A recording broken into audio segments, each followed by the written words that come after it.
और खबरों के एक्सप्रेसवे से रुक करते हैं सियासी ढाबे का, जहां आज की सबसे दिलचस्प खबर मौजूद है।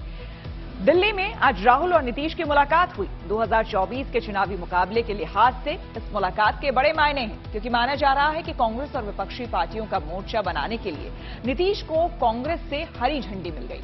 हालांकि अभी कुछ भी कहना जल्दबाजी है, लेकिन इस मुलाकात से सियासी पारा तो जरूर ही चढ़ा है।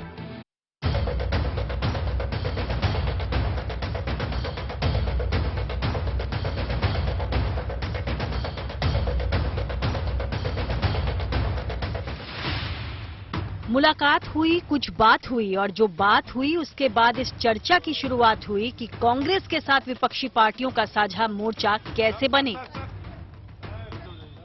राहुल की मौजूदगी में नीतीश ने दो बातें साफ कर दी। पहली तो ये कि वो विपक्षी एकता के सूत्रधार बन सकते हैं। दूसरा ये कि विपक्षी पार्टियों को साथ लाने का कोई प्लान उनके पास है। अधिक से अधिक पार्टियों को पूरे देश में एकजुट करने का प्रयास करें, और उसके लिए हम लोग अपना कोशिश करेंगे। सब लोग एग्री करेंगे, वो सब लोग बैठेंगे और एक साथ हम लोग आगे का काम करेंगे, मिलकर के चलेंगे। ये बात तय हो गई है। कांग्रेस अध्यक्ष मल्लिकार्जुन खड़गे के आवास पर राहुल और नीतीश की मुलाकात 2024 की रणनीति के लिहाज से बेहद अहम है। वैसे तो जेडीयू और आरजेडी के साथ कांग्रेस पहले से गठबंधन में है, लेकिन क्या इस गठबंधन में दूसरे दल भी आएंगे और उसकी सूरत क्या होगी? फिलहाल यही बड़ा सवाल है। हम सभी ने मिलकर तय किया कि सभी पार्टियों को एकजुट करना और एक होकर आगे जो चुनाव आएंगे उस चुनाव में एकजुट दिखाकर लड़ना। तो ये हमारा निर्णय हुआ है और हम सभी मिलकर उसी रास्ते पे काम करेंगे। यूं तो विपक्ष को एकजुट करने की कवायद ममता से लेकर केसीआर तक कर रहे हैं, लेकिन यक्ष प्रश्न ये है कि गैर कांग्रेसी सभी पार्टियों को कैसे साथ लाया जाए। क्या यूपीए की तरह कांग्रेस की अगुवाई में मोर्चा बनेगा या फिर तीसरे मोर्चे को खड़ा किया जाएगा? इन सवालों के जवाब अभी नहीं मिले, लेकिन खड़गे के घर पर हुई मुलाकात के दौरान नेताओं की बॉडी लैंग्वेज देखकर यही लगता है कि किसी फॉर्मूले पर सहमति बन गई है। ऑपोजिशन को एक करने में एक बहुत ऐतिहासिक कदम लिया गया है। आपने सवाल पूछा कितने ऑपोजिशन पार्टीज को इकट्ठा करना है।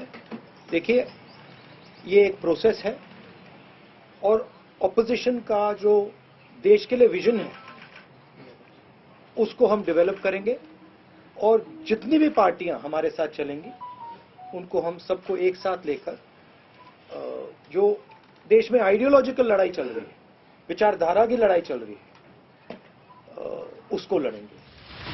बताया जा रहा है कि इस महीने के आखिर तक विपक्षी पार्टियों की एक बैठक दिल्ली में हो सकती है। सूत्र बता रहे हैं कि सभी को जोड़ने में जो रुकावटें हैं उनको दूर करने की जिम्मेदारी नीतीश उठाएंगे। अब सवाल ये उठता है कि मोर्चा अगर बन भी गया तो चेहरा कौन है, और इसी सवाल पर मौन है।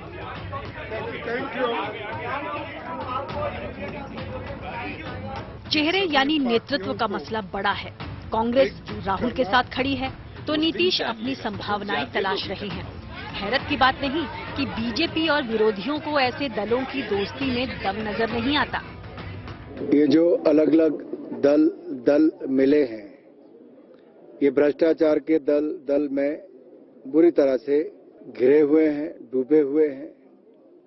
और मैं तो पहले भी कहता हूं, न इनकी नीति साफ, ना कोई नीतियां एक जैसी हैं, ना विचारधारा एक जैसी है, और ना नीयत साफ है। ये तो केवल अपनी साख बचाने के लिए या किसी भी बहाने से जीत दर्ज कराने के लिए इकट्ठे आने का प्रयास करते हैं। भाई, उनसे बिहार में तो गठबंधन संभल नहीं रहा। दिल्ली गए हैं राष्ट्रीय स्तर पर विपक्ष को एकजुट करने।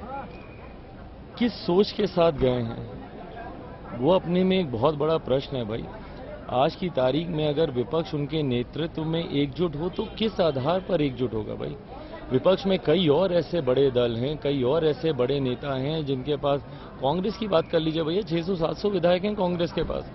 ममता बनर्जी जी की बात कर लीजिए, 200 से ज्यादा विधायक हैं। अखिलेश जी की बात कर लीजिए, 125 विधायक हैं। केजरीवाल जी, जिनकी पार्टी को अब राष्ट्रीय पार्टी का भी दर्जा मिल गया है, दिल्ली पंजाब मिलाकर उनके पास 150 विधायक हैं।